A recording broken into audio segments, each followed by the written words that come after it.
Hey dudes, welcome back to another Dragonball FighterZ video. Today we're going to be putting together a little bit of a fun tier list here, and I'm definitely going to want your guys' opinions in the comments down below. Let me know what you think about the placement here. Now I am going to explain every single character in just a couple of words, that way we can keep the video moving along. And to start off, we're getting rid of D tier, because I don't believe any character is actually D tier in this game. But there are some pretty bad characters, some characters that aren't all that strong, and I think these are some of those characters. Now I haven't taken the time to go ahead and order these, but I do think Yamcha is pretty bad. Not because of his own fault though, just because they've given everyone else so many tools and so many patches and so many buffs over the years that he definitely got power crept. Anything he can do, literally most of the cast can do better. But he's not too bad, so I kind of would put him a little bit higher up on that. Android 16 on the other hand, they drove this man into the ground after season 1. Even though a good 16 player will still make me crap myself a little bit, he has some glaring flaws, and his command grabs aren't as good as some of the other command grabs in the game. And that's a shame, seeing as he is the definitive command grab character in the base roster. Goku Black, they did have the decency in order to go ahead and buff him recently, but the buffs didn't really solve any of his issues. Videl is just Videl. I mean, the fact that she still lacks a reflect, one of the base mechanics that literally everybody else has access to, is a huge problem for the character. Nappa, I love Nappa. I really do. He's my favorite character in all of Dragon Ball FighterZ, but if you don't get started, he's one of the worst characters in the game. But if you do get started, I dare say he's one of the best characters in the game, because this man, I'll tell you what, he can really kill off of pretty much anything, but you do need to get started. But I honestly think he can kind of bounce between these two areas. Frieza's really a shame, because I mean, he's the most iconic villain in the series, and he didn't get any love in this game. I mean, he's the premier zoner in Dragon Ball FighterZ, but there's countless characters that kind of do zoning a little bit better than he does. So he kind of suffers from a similar problem as Yamcha, where he got power crept by most of the cast, especially DLC characters, and as a result, he's kind of just inferior to other options out there. Now, last time I made a tier list video, I actually had Zamasu in the C tier, which I'm having trouble locating the man. Where is he? There he is. But a couple of you guys made a case for Zamasu and said that he should be a little bit higher up. Now, I'm not 100% familiar with the character, but I do enjoy playing him from time to time, and I could see why people would want him a little bit higher on the tier list. So I think this is a great segue into the B tiers. Once again, the B tiers aren't ordered, but this is what I got for the B tier. In all admission, I don't play Fat Boo. I don't even know how to string a combo together with this dude. His buttons, I just find them to be super unorthodox. And that's kind of to his advantage as well. So I feel like it's a similar thing to Nappa, right? Where when you have a good Nappa and you have a good Boo, they can really move up in the tier list a lot. But when you look at the character themselves, I think it's comfortable to say that he's maybe B tier, and I would be comfortable putting him a little bit higher, but I just don't have the character knowledge in order to do that. So let me know in the comments down below what you think. Super Broly hurts me, man, because he's such a dope character. I love this man's command grabs, but he is a really sluggish character. If he manages to open you up, he's definitely gonna put the pain on you, but he has to open you up first. Granted, he does have command grabs, which any character with a command grab automatically has mix, because they can throw that in there anytime they want to. So it's always something that you're gonna have to look out for. And honestly, I think that's what saves him from being in the C tier. If he didn't have his command grabs, he would easily be C tier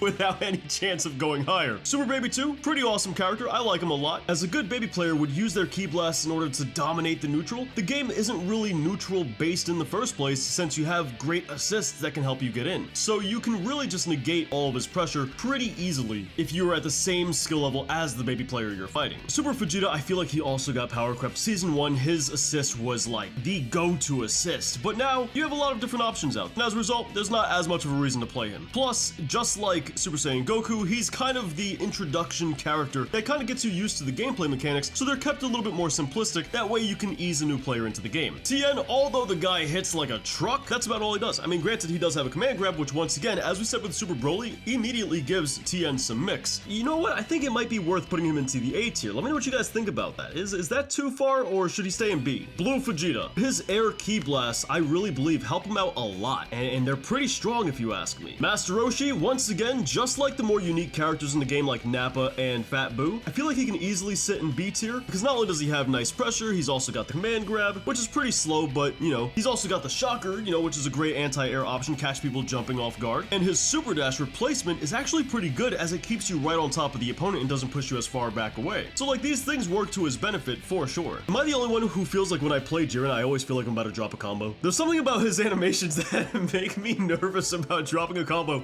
literally at any point during the actual string. But I do like the character. I love his 2S. I think it's an amazing anti-air option, better than the 2H, honestly, although the 2H side swaps, so it's another great option if you feel like you want to throw your opponent towards the corner. That's also pretty cool, and he's got a lot of really dope counterattacks. Krillin is a character I'll never get used to playing. I don't know how people play with such such a tiny 2H. It drives me crazy. If it was up to personal opinion, I would put Krillin down here just because of his 2H, but that's not fair at all because the character does have a lot going for him. Like his beam, for example. I love the fact that they made his beam a little bit more unique by allowing you to actually jump around with it. That's a pretty cool mechanic, and it actually works out quite a bit in his favor. Also, his like little after image technique where you can choose in order to go ahead and fake the attack is really useful for some pretty decent mix-up. It's caught me off guard plenty of times. Beerus is a powerhouse once he actually manages to get his hands on you, but I feel like he was created for a different game. You know, that they made him for some pretty decent set play, but in a game that doesn't really care about set play, you know, you kind of run into the issue where you never get to utilize any of those tools the way that they were intended or programmed to be used. So you end up having to use his set play tools more so mid-combo, which, by the way, creates some of the dopest combos I've ever seen in Dragon Ball FighterZ, but you're still using it mid-combo. You're not using it in neutral in order to dominate the field and, you know, limit your opponent's movements. A great hit player will make you feel like you've never played Dragon Ball FighterZ in your life. They'll literally kick you while you're on the floor, make you feel like you're worth nothing, and spit on you while you're down, all while making fun of you and hitting on your girlfriend. That's what a good hit player does. Bardock, just like Yamcha, my man got power crept, but still an amazing character. Kefla,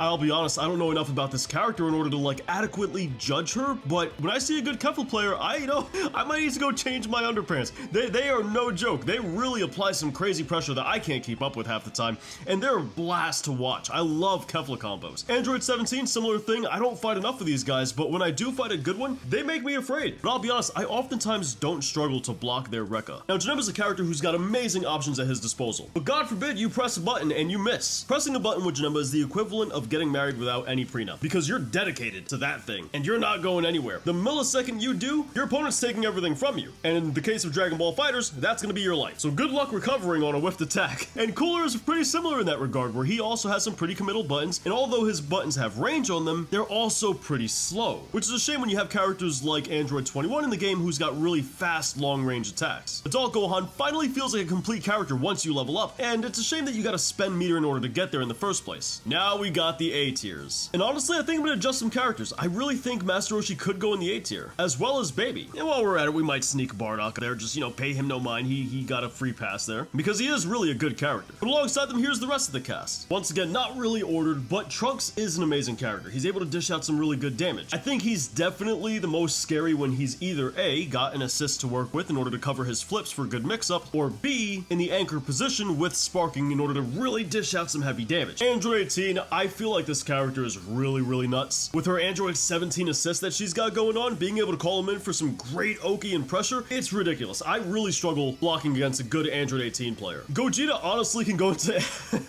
this man can go into S tier really easily. I'll tell you how. Just press 2M from full screen, you'll win every game, I swear. It works on me way too often. I know a lot of people in my comments get caught by this pretty frequently as well. It seems like it's the bane of our existence. With Blue Goku, I feel like he doesn't really necessarily do anything super special, but he is a pretty strong character with great tools, not to mention the fact that he's a really powerful point character. And he just works well with a lot of other characters in the game. Very universal, I feel. GT Goku is still a menace. The dude might have got power crept, he might have got nerfed in previous patches, sure, but he's still a great character with great options. Captain Ginyu, you already know what I'm gonna say here. Just like the other more unique characters like Nappa and our man Fat Boo over here, once you fight a good Captain Ginyu player, I'm pretty sure you just have to put your remote down and take the beating. Like, what are you gonna do? How do you block against the Ginyu Force and Captain Ginyu? I don't think it's possible. It's like you're being bombarded with sensory overload and you're about to go into a seizure any second now if he keeps up all the flashiness. But if you fight against the average Captain Ginyu player or a worse than average Captain Ginyu player, he can easily drop down in tiers very quickly. Now for the S tiers. To literally nobody's surprise, I don't think anyone is shocked. I'll probably try my best to order these, though the order may not be perfect. Z Broly, in my opinion, is definitely part of the top 3 best characters in the game. I don't think there's really any arguing that. The armored moves, the great neutral, the guy's command grabs are insane. He's truly a scary character, and I mean, it's well deserved, right? Android 21, the one that we've had in the game since the beginning of the game, once again, in my opinion, has to be top 3 best characters. For a similar reason as Z Broly, she's got great neutral, she's got great pressure, she's got amazing mix, and she could dish out crazy damage. Not to mention the fact that she's got ridiculous range. Cell, pretty similarly, he's got amazing mix as well, and pretty good damage, but I wouldn't put him in the top 5. Teen Gohan is Teen Gohan. We all know we struggle with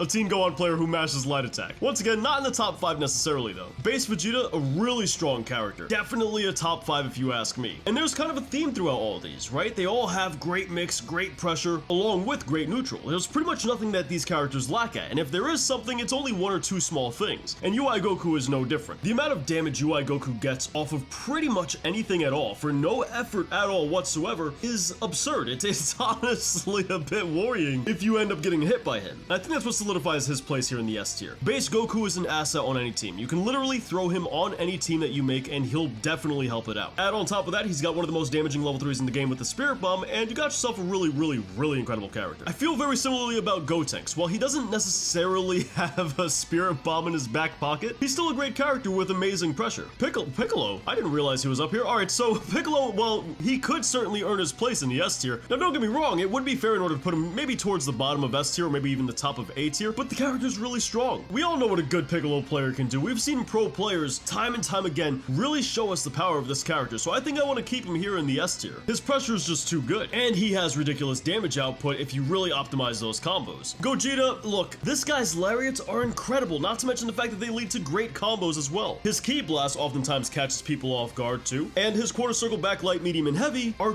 great tools not only for pressure, but for combos as well. Add on top of that, he's got the level 7, which in a more high caliber fight, you may not be able to pull it off as consistently, but for your more casual players, it's an amazing tool to win you the game. Vegeta was thought for a long time to have no mix. In recent times, it's been shown that this character can really trip people up. He's always been a really good character with his multi-hitting light attack that's extremely fast, and his Spirit Sword, which infamously catches everybody off guard of all skill levels, so I think it's pretty fair in order to keep him in the S tier. Kid Buu is the unnerfable character. This guy's tools in his base kit are just too strong in order to realistically nerf, but I'm not sure where to place him as far as ordered is concerned, so please forgive me, I'm just gonna put him over here, but understand this isn't where I actually believe he would end up fitting in. But do know I tried to order the rest of this. Now for the one we're all here for, Android 21 in Lab Coat. I left her for last because we all know where she's going. I think she is easily the best character in the game, and that's just based off of the tools that she has, not even based off of anything else. Like literally, the fact that she has the fastest Ki Blast in the game that immediately jails into Vanish, the fact that she's got command grabs as well, and the level 1 command grab which debuffs the opponent and buffs herself, not to mention how she's got multiple level 3s, one that teleports behind the opponent so you can on reaction whiff punish something with a level 3. When you just lay out all of her tools on the table, you really get a feeling for how strong this character is. Her multi-hitting low attacks, her many different low attacks, her different overhead attacks. Like, she's just got everything going for her. She can play neutral exceedingly well. She applies pressure and has incredible mix. And the damage output this scholar has is on par with Z Broly, if not potentially even more. I truly believe she is the best character in the game. Now, there is something to be said for the fact that she just came out, and yes, it's true that people will probably learn how to combat her just a little bit more over the months, but that doesn't change the fact that her tools are still absolutely incredible. And picking, so you don't really have a counter pick necessarily to Android 21. Not in the same way that someone who chooses Frieza would be absolutely demolished by somebody who chose Z Broly. She doesn't really have that issue. But dudes, that's my tier list. Let me know what you guys think about it in the comments down below. Who would you place where? And I'd love your help to order S tier a little bit better. Now, if you want some more Dragon Ball FighterZ, check out these videos on your screen now and subscribe. I'll catch you guys back here tomorrow. Thanks for watching.